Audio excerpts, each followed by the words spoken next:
Well, hello, folks. I'm Jeffrey Darty, the Christian Whistleblower, helping you to unwind your mind and unindoctrinate yourself.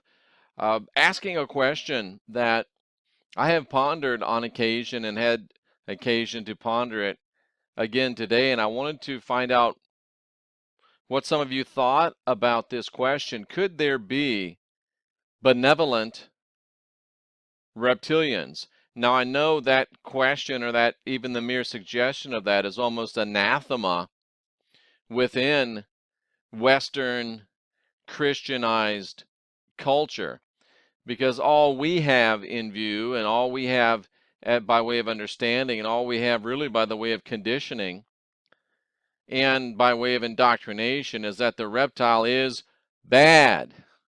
And many people would point to the Genesis story that says that enmity was placed between the seed of the woman and the seed of the serpent. Now, what that actually means, I just did a study on the seed of the serpent, which is worthy of your consideration and worthy of your attention.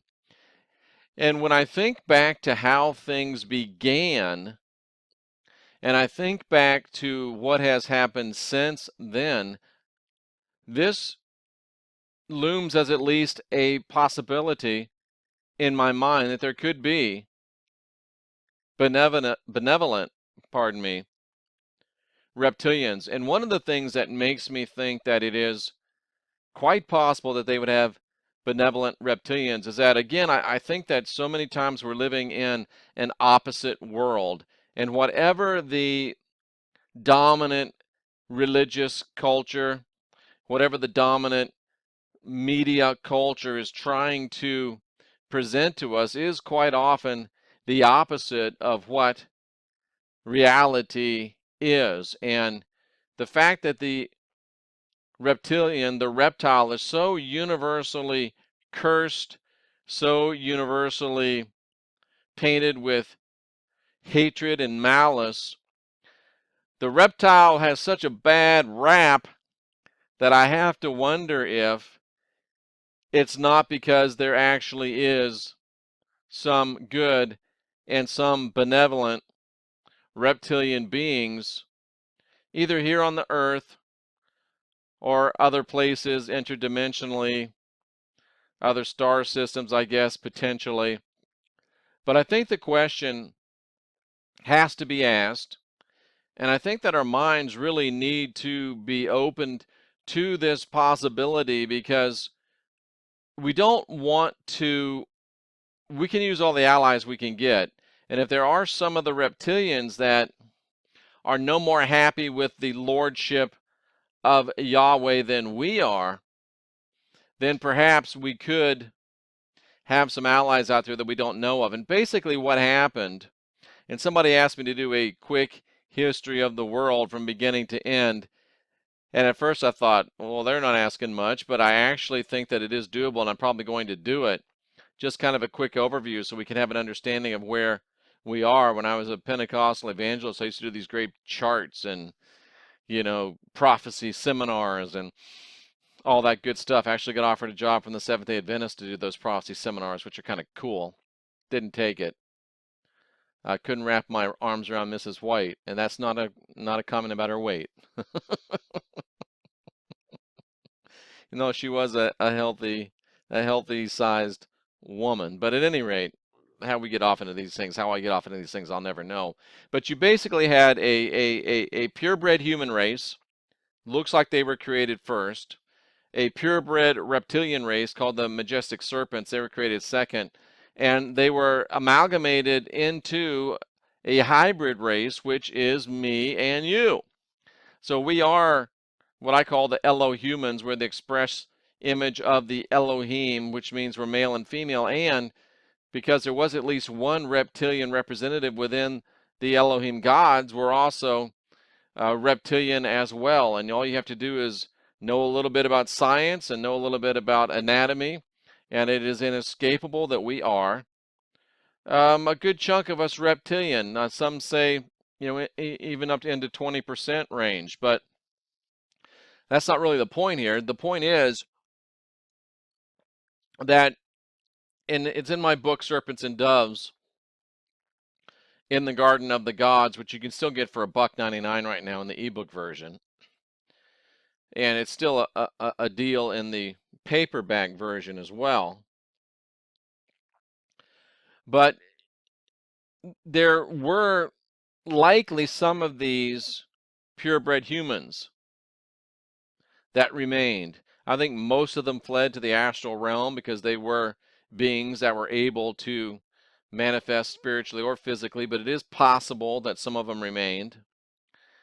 And the majestic serpent, the reptilian beings, were also able to manifest physically or spiritually. My sense, and the sense of the text, is that they preferred the physical manifestation. And I have to believe that there's a very strong possibility that some of them may have survived the cataclysms of the flood. Some of them may have survived the thousands of years between then and now. And it's not even necessary that they would have survived that long a time. I'm sure that they have methodologies of procreation just like we do. Well, maybe not just like we do, but they are capable, I would think, of procreation, just as humans are capable of procreation, though it's probably potentially a different, the plumbing might be different. The workings of the machinery might be a little different. But I think the end result would be the same, that they could reproduce, and their species could have continued to this day. And if you look throughout all of the cultures of the world, this mythos of the reptilian permeates all culture, permeates all cultures, permeates all myths, permeates all creation myths. And every single culture has these reptilians that are in their history. Many times there are reptilians that are still, even today, there's legends and there's sightings and there's purported sightings, I guess I should say, purported encounters, purported meetings of reptilian humanoids. It's not just all out in the desert southwest of the United States. There's reports in Central America, South America, and of course they were great admirers of Quetzalcoatl and the feathered serpent there. So the reptilian mythos was strong. It was at least very well represented within the Mesoamerican and even the South American cultures. And then over in the Far East, of course, you have the dragon, and they do have reports and stories and sightings as well of humanoid type reptilian individuals there. And of course, you've got the stories of the Hopi. You got the stories of, what is it, Dulce, New Mexico, and you got the bad reptilians scuttling back underground. But the some of them were benevolent. They were certainly benevolent to the Hopi. And the question, the possibility is, at least to me, there, that there could be benevolent reptilian beings. And what a great ally they would make in the battle against the Lord. I think, being more of the reptile mind, they would be able to give us more insight, even though we as hybrid beings, as the Christ said, we're shrewd as serpents. We do have I believe, the highest potentiality of the reptile available to us. We have the highest potentiality of the human available to us, and we can access both of them. But unfortunately, we can also fall into the low reptilian manifestation, the low human manifestation. We have to work at it because I don't think it's natural. It's not really there. We have to gin it up, so to speak. But I think that if there were some benevolent reptilians, we could definitely learn some things from them, and we could definitely work with them. What was that movie, Enemy Mine, with I think it was It was Dennis Quaid and Louis Gossett Jr. Great movie. If you haven't seen that, look it up and try to find it. And exactly what it was a reptilian force and a human force that were fighting one another. Quaid and Gossett Jr. crashed on a planet, and they ended up having to work together to survive, and they ended up becoming fast friends. And you could even say they grew to have love for one another. It was a very, very interesting movie, and it was a great sci-fi flick as well. So I think that there is a possibility that these beings are alive, that these beings are around. And then you have the whole idea of reptilian type entities in the spiritual realm. And is there a possibility that some of them may be benevolent? Now, I do understand, and it certainly must be stated, that when we start thinking about dealing with and looking for benevolent reptilians, caution is paramount. And I'm just imagining that somewhere in some place there's a reptilian whistleblower suggesting that the fact that there might actually be some benevolent humans. But if you're going to try to work with benevolent humans, you have to be very, very careful, because those humans are sneaky.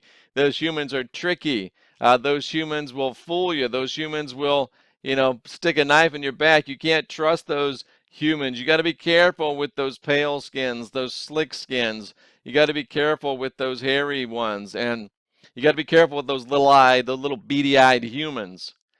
And somehow I just got that picture somewhere, and he's probably wearing a shirt that looks a lot like this one.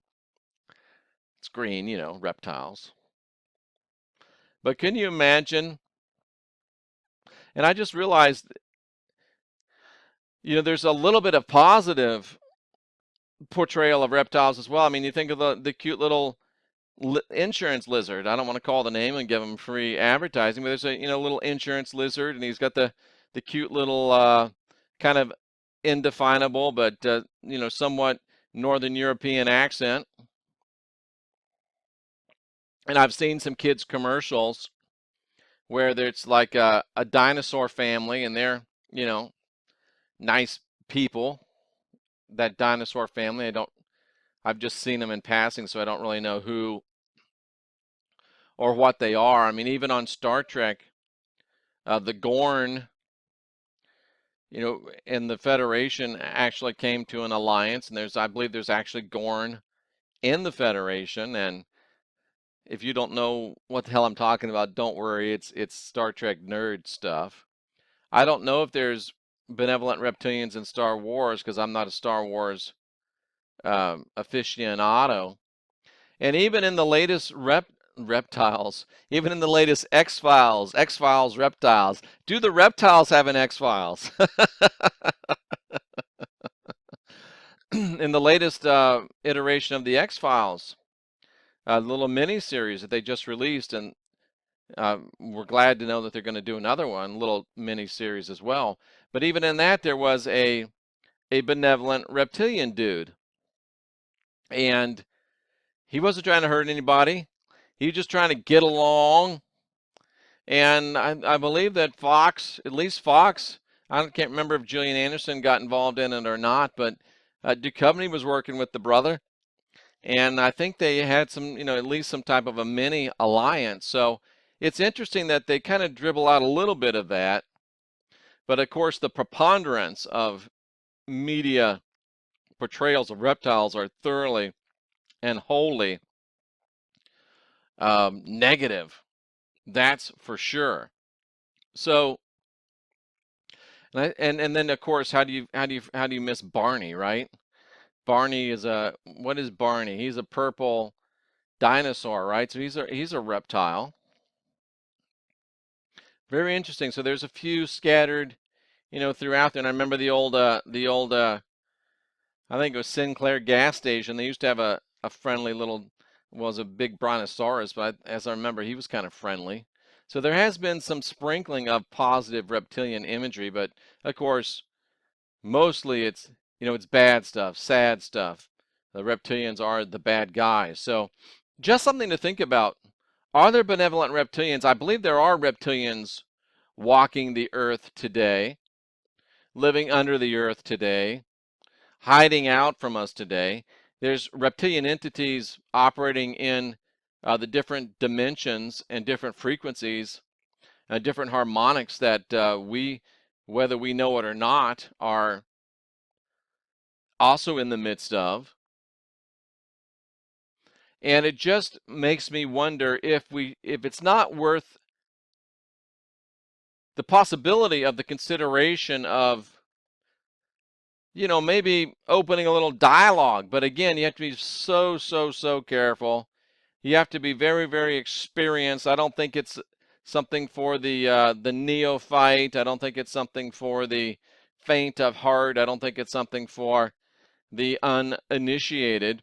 And I'm certainly not advocating that reptilians are good, and now Darty's teaching that we should hang out with shape-shifting reptilian forces from hell.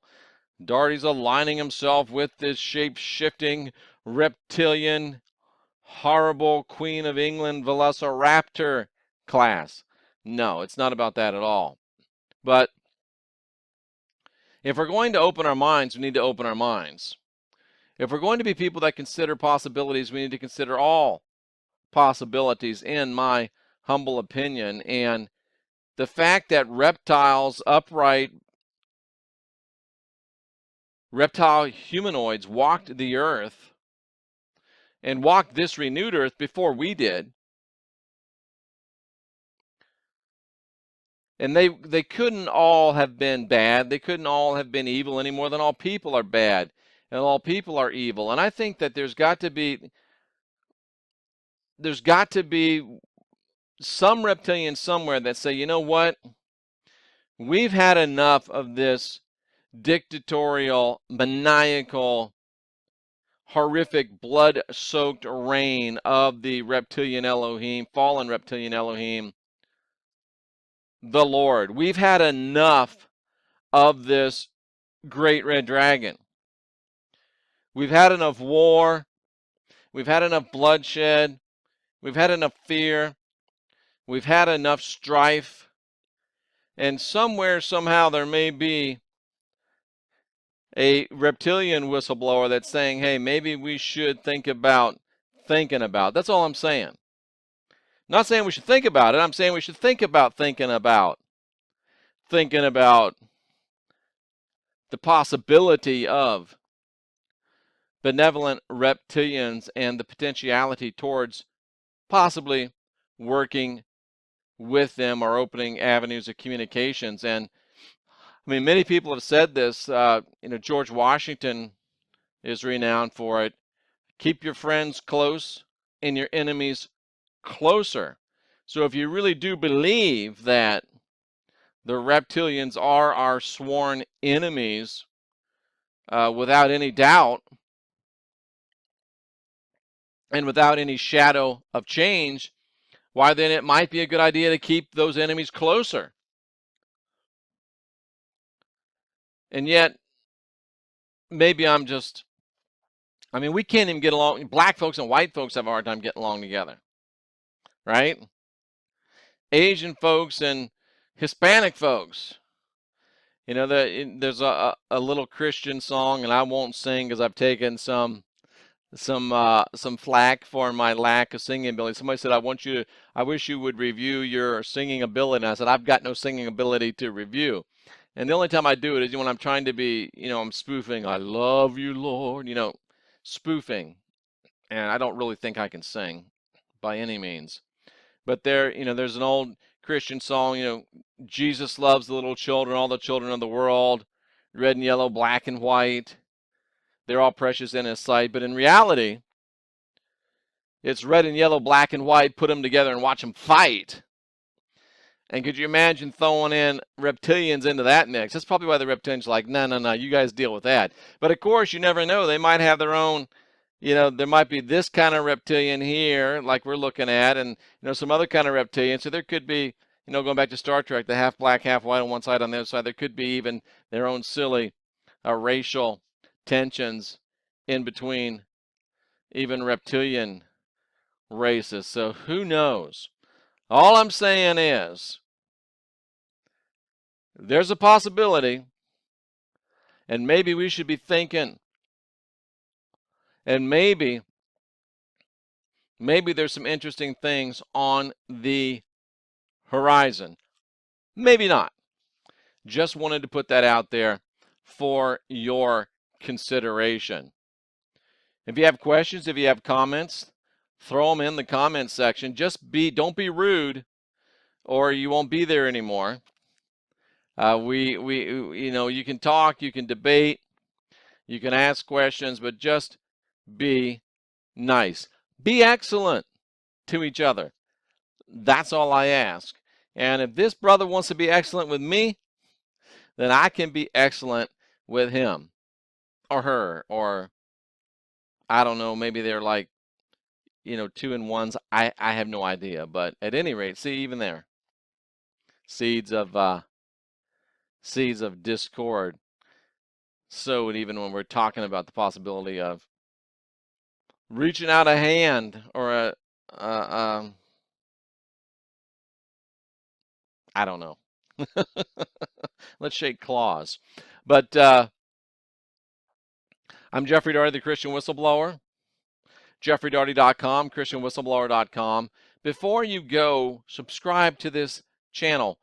If you haven't subscribed, do it right now. Just hit the button subscribe, boop, and hit the bell so you'll know when I put out a new video. Because, man, I'm putting them out like never before. We're getting out a lot of content, and it's time to move. It's time to rock and roll. And if you want to rock, if you want to roll, get on in, sit down, hold on, because we're putting the pedal to the metal, and we're going wall to wall and tree top tall. We're doing it all to help you unwind your mind and unindoctrinate yourself.